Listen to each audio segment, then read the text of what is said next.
হরে কৃষ্ণ। রাধে রাধে। নমস্কার বন্ধুরা, রাধাষ্টমীর পবিত্র দিনে আর যাই খান ভুলেও খাবেন না এই 4টি নিষিদ্ধ সবজি। তা না হলে চরম অর্থকষ্ট, দুঃখ, দারিদ্র্য, রোগ শোকে ভুগতে হবে সারাটা জীবন। রাধারানী হলেন ভগবান শ্রীকৃষ্ণের প্রিয়তমা আহ্লাদিনী শক্তি। ভগবান শ্রীকৃষ্ণ ও শ্রীমতী রাধারানী অভিন্ন সত্তা। শাস্ত্রমতে এটাও মানা হয় ভগবান শ্রীকৃষ্ণের প্রিয়তমা শ্রীমতী রাধারানী কিন্তু লক্ষ্মী স্বরূপিণীও। তাই রাধাষ্টমী ব্রতের দিন এই নিষিদ্ধ খাবারগুলি খেলে রাধারানী রুষ্ট হন, আর লক্ষ্মী স্বরূপিণী রাধারানী রুষ্ট হলে সংসারে দারিদ্র্য আসে। সে কারণেই শাস্ত্রমতে জীবনে সুখ, সমৃদ্ধি, আর্থিক দিক থেকে সচ্ছল হতে গেলে লক্ষ্মী স্বরূপিণী রাধারানীকে সন্তুষ্ট রাখা অত্যন্ত জরুরি। এমন কোনো কাজই রাধাষ্টমী ব্রতের দিন করতে নেই যাতে রাধারানী রুষ্ট হন, কারণ যার ওপর রাধারানী একবার রুষ্ট হন স্বয়ং ভগবান শ্রীকৃষ্ণ তার দিক থেকে মুখ ফিরিয়ে নেন। এবং ভগবান কৃষ্ণ নিজে বলেছেন, যে ব্যক্তি রাধা নাম করে সে ব্যক্তি আমার অত্যন্ত প্রিয়। ভাদ্রপদ মাসে শুক্লপক্ষের অষ্টমী তিথিতে রাধা অষ্টমী পালিত হয়। জন্মাষ্টমীর 15 দিন পর আসে এই উৎসব। 2025 সালে শ্রী রাধাষ্টমী ব্রত মহোৎসব ইংরাজির 31শে আগস্ট, বাংলার 14ই ভাদ্র রবিবার সারা বিশ্ব জুড়ে পালিত হবে। শাস্ত্রে বর্ণিত আছে, শ্রীকৃষ্ণ জন্মাষ্টমী ব্রত অসম্পূর্ণ থেকে যাবে যদি রাধাষ্টমী ব্রত পালন না করা হয়। তাই জন্মাষ্টমী ব্রতের পূর্ণ ফল পেতে রাধাষ্টমী ব্রত পালন আবশ্যিক।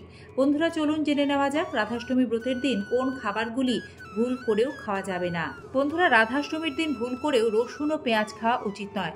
শাস্ত্রমতে এগুলিকে তামসিক খাবার হিসেবে বিবেচনা করা হয়, আর রাধাষ্টমীর পূর্ণ দিনে এই তামসিক খাবার গ্রহণ করলে তা মনকে অশান্ত করে তুলতে পারে। শ্রদ্ধা ও ভক্তি সহকারে শ্রী রাধাষ্টমী ব্রত মহোৎসব পালন করতে হলে পেঁয়াজ, রসুন থেকে এই দিন দূরে থাকতে হবে। রাধা অষ্টমীর দিন প্রত্যেকেরই নিরামিষ সাত্ত্বিক খাবার খাওয়া বিধান দেওয়া হয়। এদিন মাংস, মাছ, ডিম ইত্যাদি খাওয়া নিষিদ্ধ, কারণ এগুলি তামসিক খাবার হিসেবেই বিবেচিত হয়। এদিন অতিরিক্ত ভাজাভুজি খাবার, প্যাকেটজাত খাবার, মশলাদার খাবার এবং বিশেষ করে বাসি খাবার একেবারেই খাবেন না। রাধাষ্টমী ব্রতের দিন কোনো রকম পোড়া খাবার খাবেন না, এতে দুর্ভাগ্য আসে। রাধাষ্টমীর দিন এই নিষিদ্ধ খাবারগুলি খেলে পরিপাকতন্ত্রের ওপরেও খারাপ প্রভাব ফেলে। এর ফলে শরীর স্বাস্থ্য খারাপ হয়। রাধাষ্টমী ব্রতের উপবাস দুপুর 12টা পর্যন্ত হয়, আবার কেউ কেউ পূর্ণ দিবসও উপবাস করে থাকেন। আপনি রাধাষ্টমী ব্রতের উপবাস করলে দৈনন্দিন ব্যবহারের লবণ ভুল করেও খাবেন না, কারণ উপবাস করলে সৈন্ধব লবণ গ্রহণ করতে হয়। এছাড়াও উপবাস করে একেবারেই চা, কফি এগুলি খাওয়া উচিত নয়। এগুলি মনকেও অশান্ত করে তোলে। এছাড়াও এগুলিতে থাকা ক্যাফেইন অ্যাসিডিটি সমস্যায় আপনাকে ভোগাবে।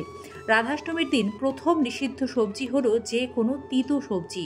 বন্ধুরা, রাধাষ্টমীর পবিত্র দিনে কোনো রকম তেতো সবজি, শাক খাওয়া যায় না, যেমন করলা, চিরতা, নিম, উচ্ছে এ সমস্ত কখনোই খাবেন না। ভুল করেও মুখে তুলবেন না। এদিন তেতো খাবার খেলে জীবনে সম্পর্কে তিক্ততা আসে। ছোটোখাটো নানান কারণে সংসারে অশান্তি লেগেই থাকবে, যার প্রভাব পড়বে কাজকর্ম ও আয়ের ওপর। সে কারণে রাধাষ্টমীর দিন তেতো খাবার খাওয়াতে এই নিষেধ থাকে। দ্বিতীয়ত, রাধাষ্টমীর দিন ভুল করেও খাবেন না নারকেল বা নারকেলের তৈরি কোনো রকম পদ। এদিন আপনারা রাধারানীকে নারকেলের বিভিন্ন ভোগ তৈরি করে দিলেও সেটি অষ্টমী তিথি সমাপ্ত হলে তারপরেই গ্রহণ করবেন। বন্ধুরা, শাস্ত্রমতে অষ্টমী তিথিতে নারকেল খেতে নেই, তাতে বুদ্ধি নাশ হয়। তাই রাধাষ্টমীর দিন ভুল করেও খাবেন না কাঁচা বা রান্না করা কোনোভাবেই নারকেল। নারকেলের তৈরি নাড়ু বা নারকেল রয়েছে এমন কোনো জিনিসও দাঁতে কাটবেন না, তা না হলে বুদ্ধি নাশ হবে, আপনি বিভিন্ন রকম সংকটে পড়বেন। তৃতীয় যে নিষিদ্ধ খাবার যেটি রাধাষ্টমীর দিন কোনোভাবেই খাওয়া চলবে না তা হলো পুঁই শাক, লাল শাক, কলমি শাক।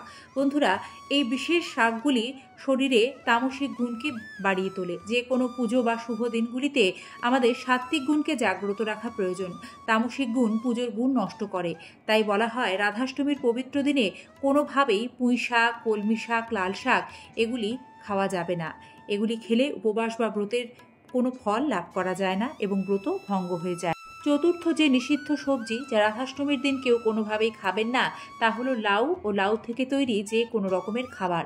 বন্ধুরা, রাধাষ্টমীর দিন লাউ খেলে পেটের সমস্যা ও হজমের গোলমালে সারা বছর ভুগতে হয়। এছাড়াও পুরনো রোগ ভালো হতে চায় না, শরীর দুর্বল হয়ে পড়ে, রোগের পেছনে খরচা করতে করতে আপনিও সর্বশান্ত হয়ে যাবেন। তাই রাধাষ্টমীর দিন আপনারা কেউই কোনোভাবেই লাউ খাবেন না, এতে সারা বছর সুস্থ ও নিরোগ থাকবেন। রাধাষ্টমীর দিন বেগুন খাবেন না, কারণ বিশেষ পুজো ব্রতের দিনগুলিতে বেগুন এই সবজিটি সবসময়ের জন্যই নিষিদ্ধ থাকে। বন্ধুরা, কথিত আছে যে রাধে রাধে মন্ত্র জপ করলে ভগবান শ্রীকৃষ্ণের অসীম আশীর্বাদ ভক্তদের উপর বর্ষিত হয়। রাধারানীর পুজো ছাড়া ভগবান কৃষ্ণের ভক্তি অসম্পূর্ণ। তাই রাধাষ্টমী ব্রত সকলেই পালন করুন, এতে পরমেশ্বর ভগবান শ্রীকৃষ্ণের কৃপা লাভ করবেন, ভগবত ভক্তি লাভ হবে। রাধারানীর কৃপা আপনাদের সকলের ওপর বর্ষিত হোক। আজ এই পর্যন্তই। আবারও দেখা হবে নতুন কোনো ভিডিওর সাথে আগামী পর্বে।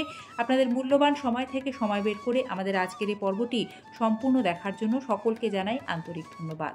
শুভ রাধাষ্টমী ব্রত মহোৎসব। জয় শ্রীকৃষ্ণ। রাধে রাধে।